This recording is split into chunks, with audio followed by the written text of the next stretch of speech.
Hello and welcome to another episode of the Pitt Mailbag Show here from the Pittsburgh Post-Gazette. We're your Pitt beat writers, Chris Carter and Stephen Thompson here at the Pittsburgh Post-Gazette. You can read all of our work at post-gazette.com, where we're reporting on the Pitt Panthers all day, every day throughout the week. And it's week one college football. It's finally back. We saw week 0 games over the weekend. Pitt did not have a week 0 game. They have a week 1 game. Kent State, noon kickoff, Acrisure Stadium this Saturday, August 31st. Both of us will be on hand, as well as Abby Schnabel. She'll be joining us. So it'll be a fun time here in Pittsburgh for sure.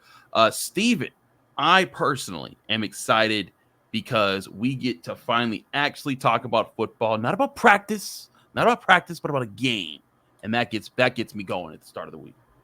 Yeah, and I mean, I think we're going to see some revolutionary stuff on the field at Acrisure Stadium this weekend. We're going to see not only this new offense that Kade Bell is bringing to Pittsburgh. It's going to be fast. It's going to be spread concepts. It's going to be exciting. But we're also going to have 2 quarterbacks there. A interesting move from Pat Narduzzi that we'll talk a little bit about more later. But a 2 quarterback system coming to Pittsburgh this weekend. It should be, if nothing else, very interesting. It should be a fun weekend on the North Shore, and we should get to see some exciting stuff on the field at Acrisure Stadium this week. And with that, let's get to our first question of the Pitt Mailbag. By the way, email either of us or hit us up on Twitter if you want to get your questions on the show. This first question comes from Heath, who asks, is Pitt's plan of using 2 quarterbacks a good plan? Now, if you read our story from Monday's press conference with Pat Narduzzi, he indicated that there are 2 starting quarterbacks on the team right now in both redshirt junior Nate Yarnell and redshirt freshman Eli Holstein. And the 2 of them, neither of them are just the singular starting quarterback. He wouldn't indicate who would start just yet, but he did say both would play against Kent State. Now, Stephen, this plan that he's putting forth, he seems to be very excited about it. That is Pat Narduzzi asking about it. But to Heath's point, is this a good plan for Pitt? Because there's the classic saying, if you have got 2 quarterbacks, you've got none, coined by the great John Madden. Yeah, I mean, look, they are clearly unsure of who their best quarterback is. So to that extent, I think this is a good idea. I think it's also increasingly clear why Kent State was chosen to be the season opener this year. Kent State finished 133rd out of 133 teams in FBS in ESPN's S&P Plus ranking, which, if you're unfamiliar, is basically the football version of KenPom. And they enter this year ranked 130th in that same metric. They are, plain and simple, one of the worst teams in FBS. So for a college team, you don't get a preseason at all. You don't get any exhibitions or preseason games like you would either, at the high school level or even the NFL. They all get games that don't matter to kind of iron out the details a little bit. College doesn't. And I think this is the closest thing that Pitt can get to an exhibition game, to a preseason game, to a scrimmage between with another opponent. So they hope they can kind of walk to a win here, but also maybe learn something by going up against a different defense. So, I think Kent State is, for lack of a better term, going to be used as a punching bag a little bit. They're going to be used as an experiment a little bit, and Pitt is going to see which of their quarterbacks perform the best in a more controlled but game-like, not even game-like, but a controlled game environment before you got to hit the road to face a power conference team in Cincinnati, and then you get West Virginia the next week. So is this a good idea? I mean, I think if it was a different opponent, I would have other questions. But since it is Kent State, since they are clearly not sure of who their best quarterback is, I guess it's a pretty good plan. I mean, you got to figure this out somehow, and I don't think a week of practice is going to prove anything to anyone. I think clearly 4 weeks of practice and training camp hasn't proved anything yet. So why not 1 more week? And when you've got an opponent like this coming to town, why not use it and use every opportunity, every piece of data that you can put together to figure out who your best quarterback is?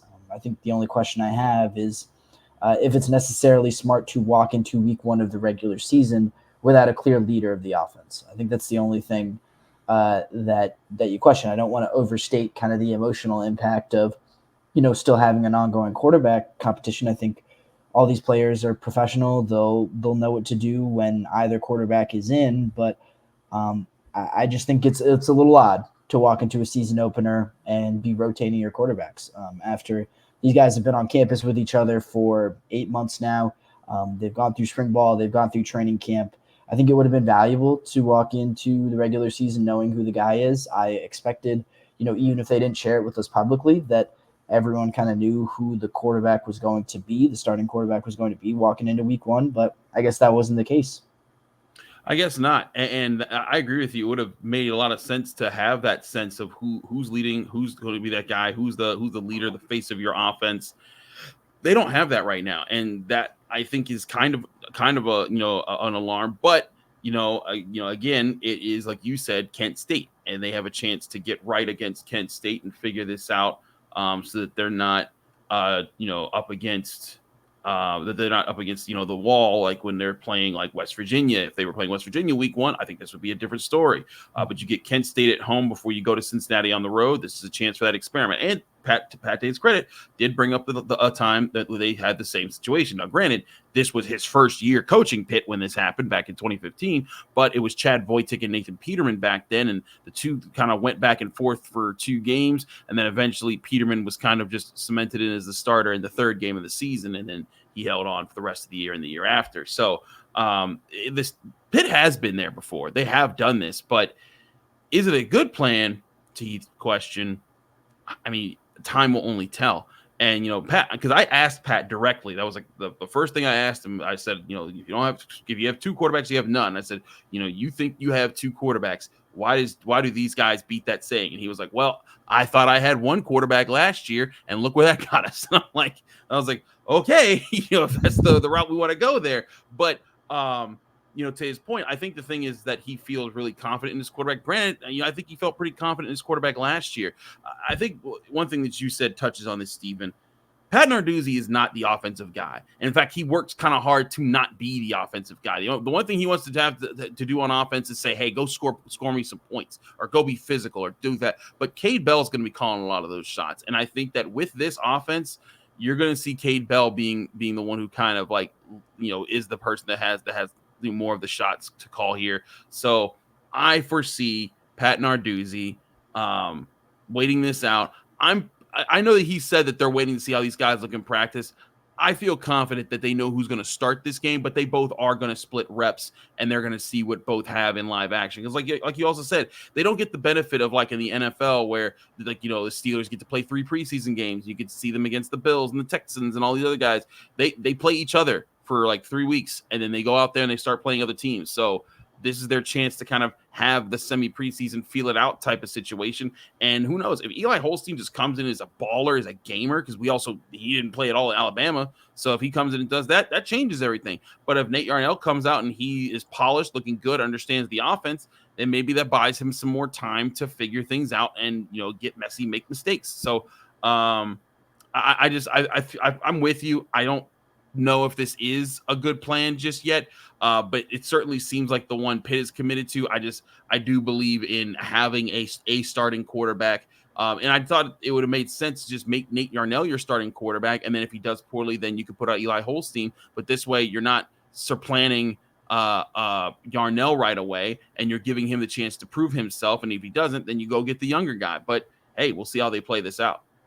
Yeah, and I think this also means that the leash might be a little bit longer on whoever does win this starting job going into the Cincinnati game, given that you're kind of giving both of them a trial run going into week one. I think if you had declared a starter right out of the gate, it might have been a quicker pull if they didn't perform up to your standards. I think now maybe instead of, 2 or 3 weeks, you'll maybe get 4 or 5 weeks out of your first starter before you start to consider maybe pulling the guy if he's not playing up to the standard. Absolutely. Let's move on here. We have another question. This one from Doug. What are the biggest surprises on Pitt's first depth chart? Now, we've had assumptions about Pitt's depth chart. We finally got to look at it. As always, it's dropped like minutes before Pat Narduzzi literally walks in the room and starts his presser. So we had a quick amount of time to assess it going forward. But one thing that obviously stands out, Stephen, is how many different ors there are. And for those who don't know what that means, or is just when they're saying this player or this player are the starter for a position. And there are 7 such positions on this year's roster, including quarterback with Nate Yarnell and Eli Holstein, but also running back with Rodney Hammond or Desmond Reed, wide receiver with Kenny Johnson or Dejon Reynolds, defensive tackle with Nakhi Johnson or Francis Brewu or Anthony Johnson or Nick James or Isaiah Neal, literally 5 players listed as an or there. Money linebacker, Braylon Lovelace or Rasheem Biles, free safety, Javon McIntyre or Phillip O'Brien, and then kick returner Kenny Johnson or Desmond Reed. Lots of ors there, Steven. Is there one of those that surprised you more than anything else? Yeah, I think the 5 ors at defensive tackle might, when you think about it, I guess not necessarily surprising given how many bodies they had there, how much talent they've got there. And just, I guess, in general, just how unsure that Pat Narduzzi seemed throughout camp about who the best 2 out of that defensive tackle spot were. But it is pretty funny to see just a full depth chart, a 3-deep defensive tackle depth chart that has 5 different listed starters. So I think that was surprising. I thought, he would defer to some experience with, maybe Anthony Johnson and Nakhi Johnson. But doesn't seem like that's the case. He's leaving it open. Going into the Kent State game. And I think that kind of tracks with what we were talking about with the quarterbacks. It isn't just the quarterbacks that are kind of going through this as a tryout. I think there are a couple other positions where maybe guys have to prove that they are the starter, that they are the guy before they can kind of earn the honor of being named a clear and cut starter on the roster. And, sticking with the defensive line, I would say the only other one is Jimmy Scott establishing himself as a starter at defensive end ahead of Chief Borders. I mean, we heard Chief Borders, who came in from Nebraska mid-year, during the summer, had a really great camp. He was showing a lot of great things. He's a more experienced guy than I think Jimmy Scott is. So I was a little surprised that Scott was able to kind of edge ahead and get that starting job ahead of Chief Borders. But I'd say the defensive line is where the most surprises were to me. Yeah, I think that's certainly a surprise.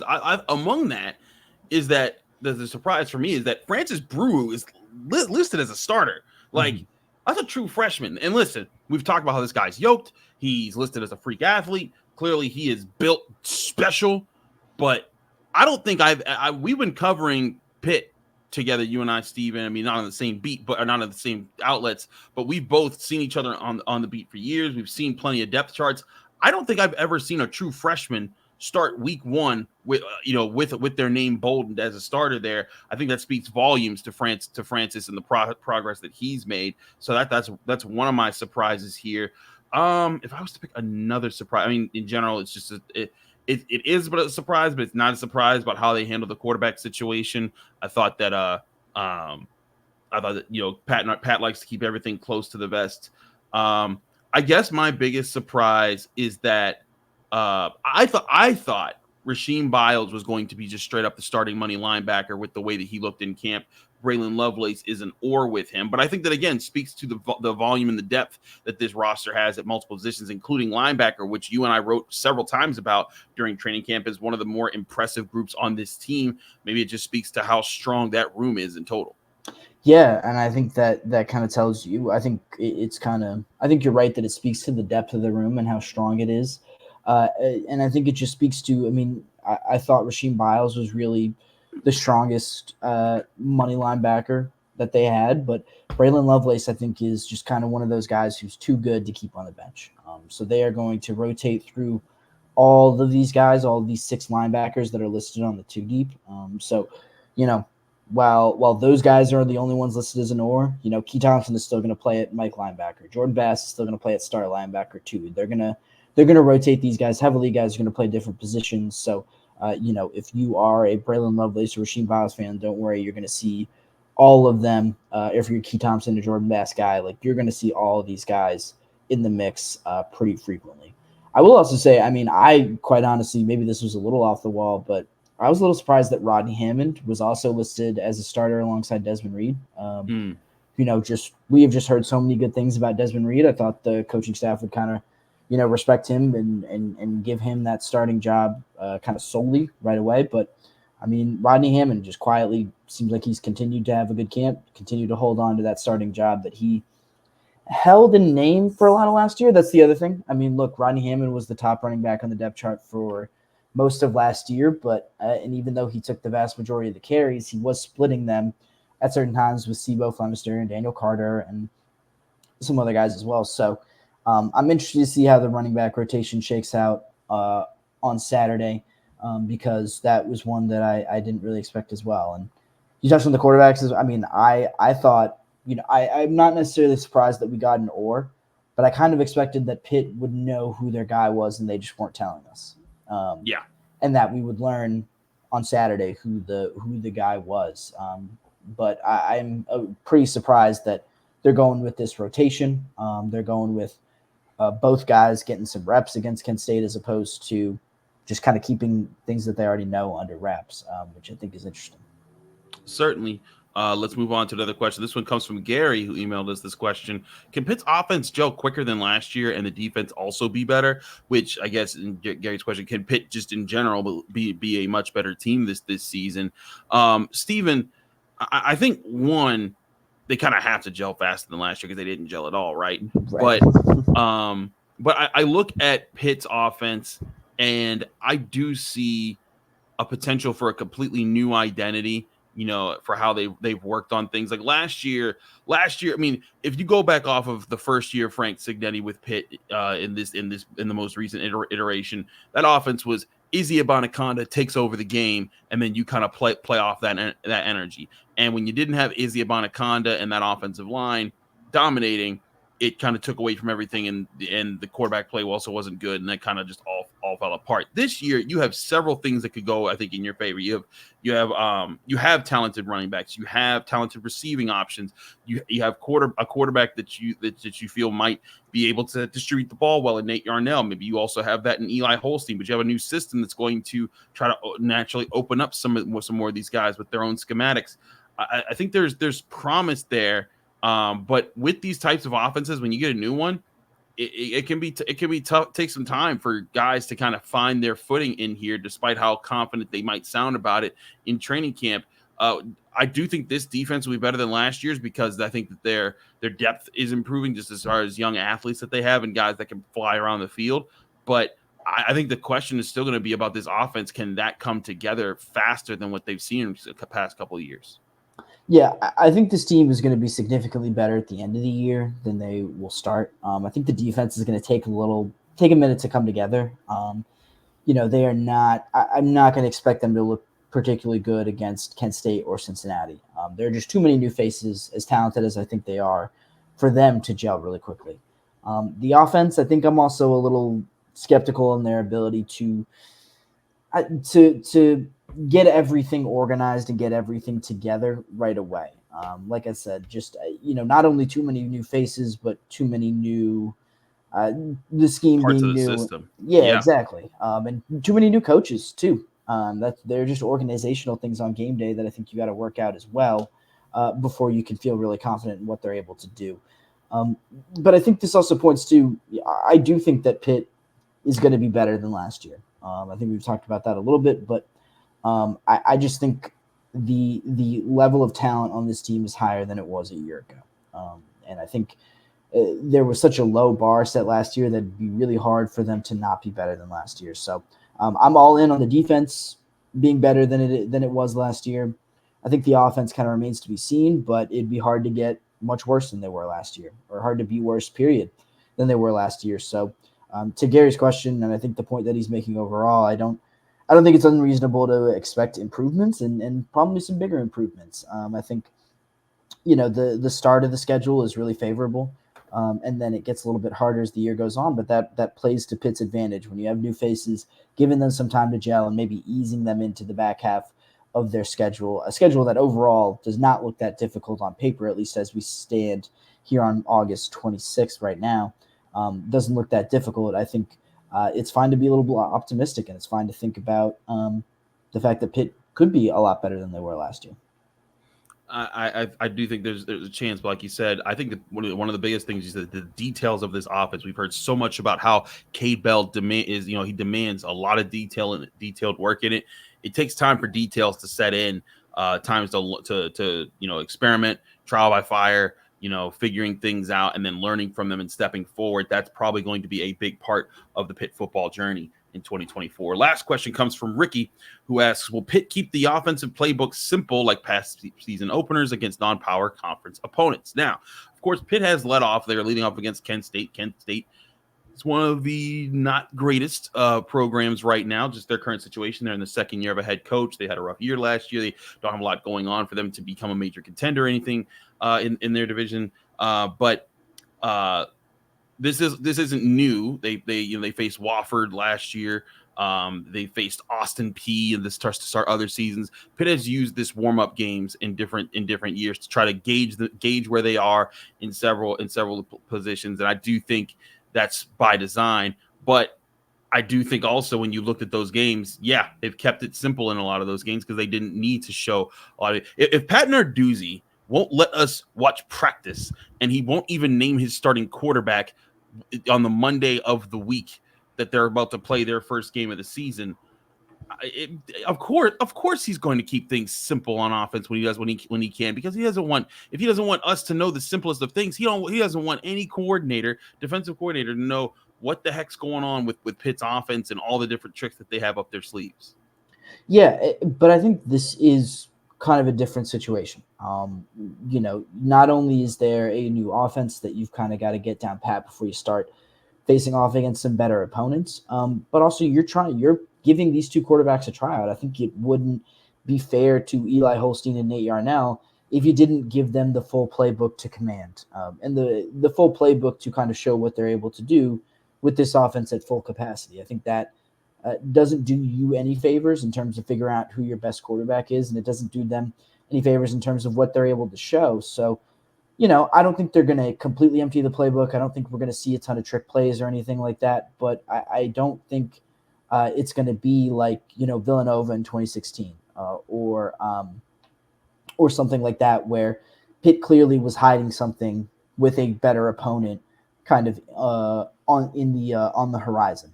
I think Pitt can't really afford to keep things as vanilla as they have been in past openers. I think it would behoove them to give Yarnell, give Holstein, give Kade Bell full operation of their full offense. And, who cares about what shows up on film, because you need to not only get a win, but you need to find out what this offense can do with either guy leading the system. Agreed. I think this is a Pitt offense that needs to figure out a whole lot. So when you look at how they are, they need to be able to execute the basic things before they get to the advanced things. And one thing I often say about offense is you need to find your bread and butter. You need to find certain things that you rely on more than others, and that's where I think that that Pitt has to find those things in this game, things they do really well that they think can translate when they go up against Cincinnati on the road in 2 weeks. But we have a long way before there. Let's focus on this week. They got a game against Kent State on Saturday. Steven and I will be at practice all week long, Tuesday, Wednesday, and then Thursday for Pat Narduzzi's final press conference of the week. We'll have you covered with previews and all the things that you can shake a stick at to get ready for college football here from the Pittsburgh Post-Gazette, from Chris Carter, from Stephen Thompson. Thanks again for tuning in for the Pitt Mailbag Show. We'll be back next week with another episode on Tuesday right here on your favorite podcasting apps and on YouTube. Like this video if you enjoy it. Subscribe to this channel to get all of our Tuesday episodes of the Pitt Mailbag Show, as well as all of the daily content that comes out from the Pittsburgh Post-Gazette from Chris Carter and Stephen Thompson. We'll see you soon.